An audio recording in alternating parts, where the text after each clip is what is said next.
Uminto ako kasi ma'am, dilaw na yan, bawal na tayo dyan pag ganyan, huwag na natin ipilit yan. Tira na siguro yung gate. Kaya mo?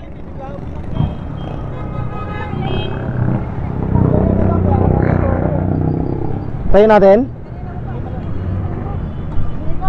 Guys, so yung gusto ko lang sa inyong laging ipaalala sa lahat ng mga kapwa ko riders and drivers yan.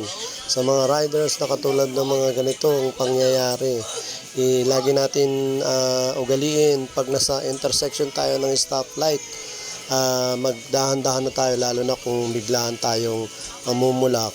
Kasi hindi natin alam ang aksidente na katulad niyan na nangyari na to sa kapwa natin riders na bigla siyang huminto daw sa kanyang pagkakahinto kaya bigla siyang nabangga ng sasakyan. So yun, sa pagkakamali naman ng kapwa natin riders, hindi po natin kasi sigurado kung ano talaga yung pangyayari.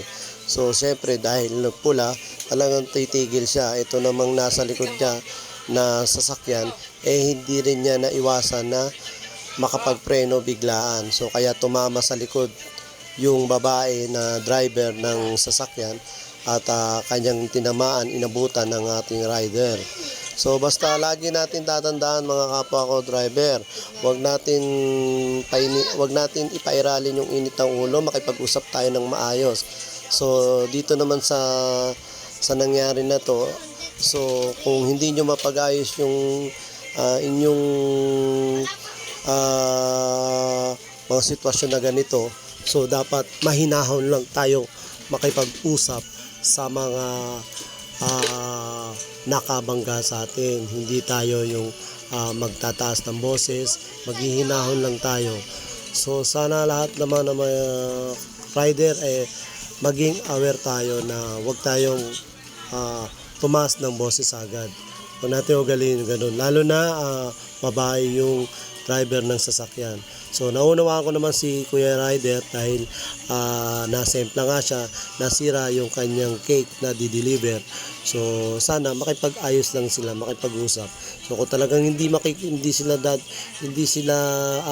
sa pag-uusap, idaan na lang nila doon sa tamang proseso na mga pwedeng mangyari. So sa lahat ng mga riders, mag-ingat-ingat tayo. Lagi natin aware, huwag tayong hahabol sa stoplight dahil hindi natin alam kung kakayanin ba natin makano. So buti na lang kamo, walang nangyari masama sa kapwa natin riders. So sa lahat po, ingat-ingat tayo sa daan. Huwag tayong susugal, lalo na sa stoplight na biglang hihinto. Hindi natin alam kung yung nasa likod natin ay makaka-break din agad-agad. So yun lang guys, so thank you very much at pakinggan natin yung mga side nilang dalawa. Ang kaasip na naman ako pag hindi pa ulit niya.